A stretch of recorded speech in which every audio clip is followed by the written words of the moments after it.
I'm saying Tyler Perry works hard, therefore I don't have any malice in my heart toward him. However, he is a traffic, and I noticed that every black guy in a dress at some time in their career in the movies, so I've been linking them like wow, all these brothers. I took 2 to 3 days to learn the entire square everything changed, so we literally ran the entire episode for him and he hates it. Then he was trying to warn me not to get in the dress, so the awakened brand, and you couldn't pay him $1 trillion to getting dressed on the surface. Tim Phil Mobile Perry personifies the American ideal. The 6'6" guy began writing morality theatrical plays starring his alter ego while he was essentially homeless and lived out of his van. With more than 50 films under his belt, an impressive resume of acting roles, several TV shows airing on various networks, and his own studio in Atlanta, the largest of its kind in America, Madea Perry has earned his celebrity status since that modest beginning. However, this is far from the case for this self-made star, as Perry is rumored to have a dark side. The side where it's been said that Hollywood has abandoned him at home, and he may soon face a string of cancellations reading comments on any of Tyler Perry's media coverage or following any number of hashtags focusing on Perry or his many projects makes it clear why he is one of the most divisive figures in Hollywood. It amounts to essentially 2 basic camps. On one hand, he focuses the majority. Perry has been praised and lambasted in equal measure, and it appears that these 2 groups are becoming bigger as his media presence expands. With the wisecracking matriarch Madea at the beginning of his stage plays, Perry tapped into something special for his audience. In an essay for the New York Times, he describes how his mother's Friday night card parties in New Orleans served as the inspiration for his works. This was an apartment full of witty, boozy, smoking, drinking, and cussing strong women who were also kind and caring. Every now and then I would listen to these women talk about the problems in their lives and relationships, but no sooner had sadness entered the room than one of them would make a joke and the laughter would start all over again. I can still remember sitting on the concrete floor coughing from the smoke and covering my ears from the loud laughter and blasting blues music, he wrote.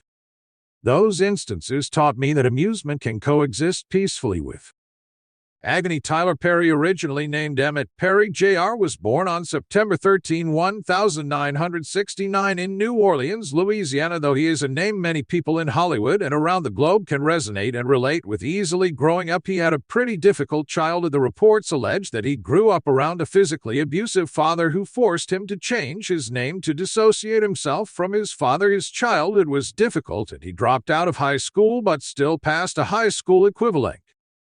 Why exam? Of course it did, but forget them and my enemies, and that changed my life but despite his tough childhood and charismatic rise to the top, Perry has equally been a subject of controversy. Earlier this year, he was called out by one actor who revealed the traumatic experience he had while filming an episode for Meet the Browns, playing a role that the film director allegedly at the last minute decided would be gay. An actor and voice coach Brandon J. took to TikTok to open up about how filming just one episode of Perry's Meet the Browns turned into the most stressful and hardest experience of his life. According to Jay, a day on Perry's show set is more drastic than the typical one-episode shoot. The actor claims that, in addition to the condensed production schedule, episodes are typically shot in 1 week at Tyler Perry Studios instead. Jay claims that Perry made last-minute alterations to the scripts that the performers had to memorize before each shot. Jeffrey, a lanky high school student who was being tormented at school, was the part for which Jay had auditioned. To memorize the full script, it takes me 2 to 3 days. The day of production for the Alfonso Ribeiro-directed episode, according to Jay, Perry enters and everything changes. Jay complained, and we essentially ran the entire show for him. According to Jay, the actor understood that because Perry did like the original screenplay, everyone would have to memorize new lines that the head honcho chose.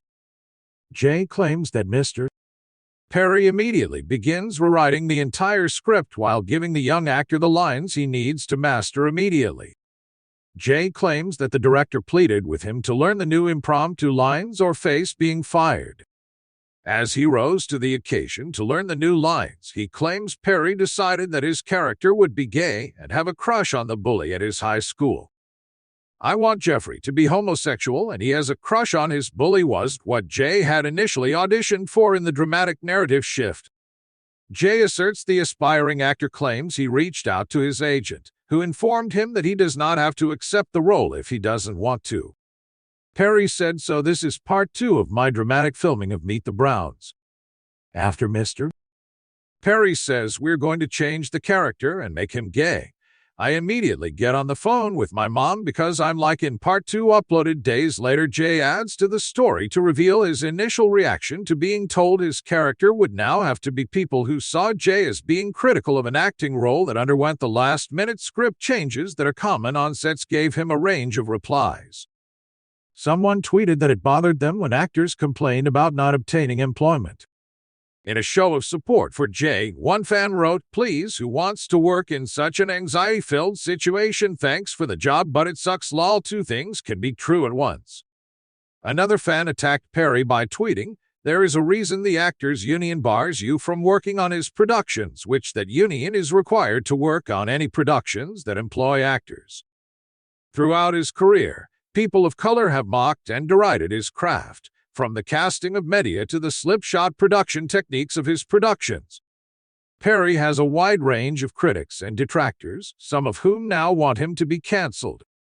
Early in his career, Perry faced criticism for his portrayal of black women in his works in an effort to capture the tenacity and fortitude of black based on his popular stage play. Perry's Diary of a Mad Black Woman introduces the audience to Helen, a homemaker who is desperately trying to hold on to her failed marriage with her verbally abusive, cheating husband Charles, a successful attorney who one day packs up everything she owns and sends her away with their 2 sons without Helen's know.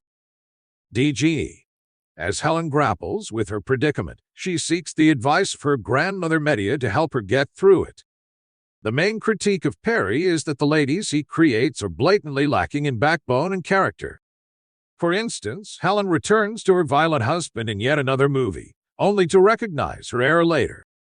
No one is a fool. Danica mends a tentative relationship with Omri Hardwick's character Frank, an ex-con who is now a coffee shop owner, in order to pursue Charlie, a potential internet soulmate. However, she quickly learns that her wishful thinking has a high cost.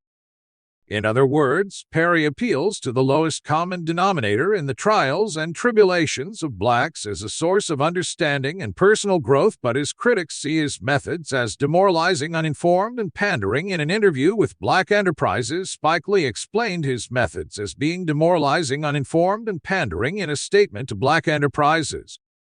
Lee says in the interview, "But at the same time, for me, just the imagery is troubling.